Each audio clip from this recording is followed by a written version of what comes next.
Sleep apnoea. ఎవరైతే ఒబేసిటీతో బాధపడుతుంటారో వాళ్ళలో మనం స్లీప్ ఎప్నియా అనేది చూస్తుంటాం డాక్టర్ గారు. సో అసలు ఈ స్లీప్ ఎప్నియా అంటే ఏంటి? స్లీప్ యాప్నియా అంటే నిద్రలో ఇది ఎస్పెషల్లీ గురక పెట్టే వాళ్ళల్లో వచ్చే సిండ్రోమ్. ఇది ఒక టైప్ ఆఫ్ డిసీజ్. చాలామంది గురకని ఈజీగా తీసుకుని దాన్ని కన్సిడర్ చేయకుండా కొంతమంది మీన్ దానివల్ల సిగ్నిఫికెంట్గా వాళ్ళకి నిద్ర సరిగా పట్టకపోవడము, నెక్స్ట్ డే అన్రిఫ్రెషింగ్గా ఉండడం, హెడేక్స్ ఇవన్నీ ఉన్నా కూడా they will neglect it.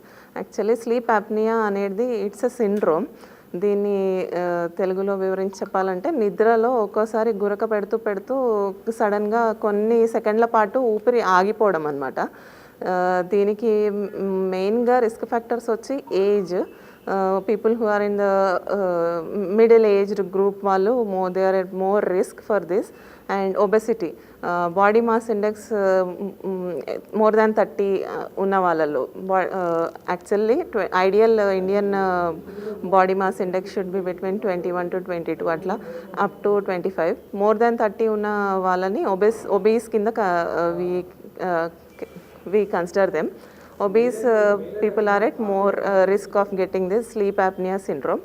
And there are few other craniofacial anomalies అంటారు. కొంతమందికి మ్యాక్రోగ్లాసియా అంటే టంగ్ చాలా పెద్దగా ఉన్న వాళ్ళలో, కొంతమందికి హై ఆర్చ్డ్ ప్యాలెట్, రిట్నోగ్నాథియా అంటారు. ఇవన్నీ జా అబ్నార్మాలిటీస్. వాళ్ళు పుట్టుకతో వచ్చిన అబ్నార్మాలిటీస్, ఆ ముఖ దాంట్లో వచ్చిన తేడాల వల్ల they will have this syndrome. And there are some other congenital anomalies like down syndrome and Albert syndrome. వీళ్ళ అందరూ they are at more risk of having this sleep apnea syndrome. Madam, మరి ఈ స్లీప్ ఎప్నియా రావడానికి గల లక్షణాలు ఏంటి?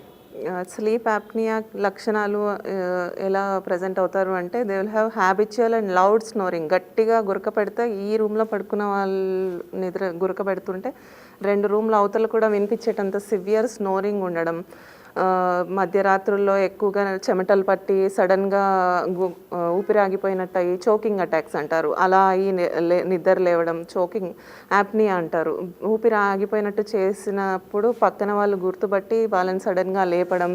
వీళ్ళకి ఎక్కువగా next day morning unrefreshed sleep, సరిగ్గా రాత్రి నిద్ర పట్టలేదనే feeling, tiredness, next day morning headaches, ఇట్లాంటి most of the time concentration సరిగా కుదరకపోవడం, ఉదయం పూట మధ్యాహ్నం పూట యాక్టివ్గా ఉండాల్సిన టైంలో నిద్ర పట్టడం, అనుకోకుండా మాట్లాడుతూ కూర్చుని టీవీ చూస్తూ లేకపోతే కార్లో కూర్చున్నప్పుడు ఇలా అనుకోకుండా నిద్రపోవడం ఇవన్నీ.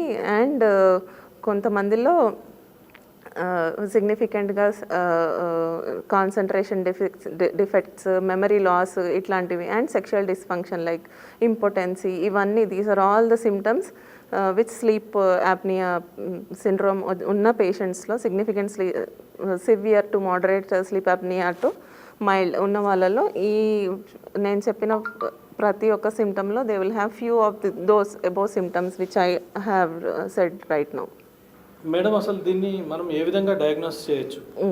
ముఖ్యంగా మిడిల్ ఏజ్డ్ గ్రూప్లో ఉన్న హైపర్ టెన్సివ్ డయాబెటిక్ పేషెంట్స్, ఎక్కువగా కార్డియాక్ కానీ న్యూరలాజికల్ స్ట్రోక్ వచ్చిన patients, pulmonary hyper tension disease, obesity ఉన్న వాళ్ళల్లో when they are having above said symptoms, నేను ముందుగా చెప్పినట్టు ఇవన్నీ సిమ్టమ్స్ ఉన్న వాళ్ళల్లో we have to refer them to a sleep specialist who will evaluate in detail whether they are fitting in to mild, moderate, severe sleep apnea ఉండేలాగా. They will have a few scores, top bank score అని, whether the patient is having snoring, tiredness, లేకపోతే obstructive యాప్నియాస్ ఉన్నాయా, hyper tensive ఉన్నాడా patient, obese ఉన్నాడా, లేకపోతే neck circumference సిగ్నిఫికెంట్గా ఎక్కువగా ఉందా, patient body mass index ఎక్కువగా ఉందా. ఎస్పెషల్లీ మేల్ జెండర్స్ ఎక్కువగా ఒబ్స్ట్రక్టివ్ స్లీప్ యాప్నియా ఉండే రిస్క్ ఫ్యాక్టర్. సో ఈ వీళ్ళని స్లీప్ స్పెషలిస్ట్ దగ్గరికి పంపించినప్పుడు they will evaluate them with all these in necessary scores అన్నీ చూసుకొని మైల్డ్, మోడరేట్,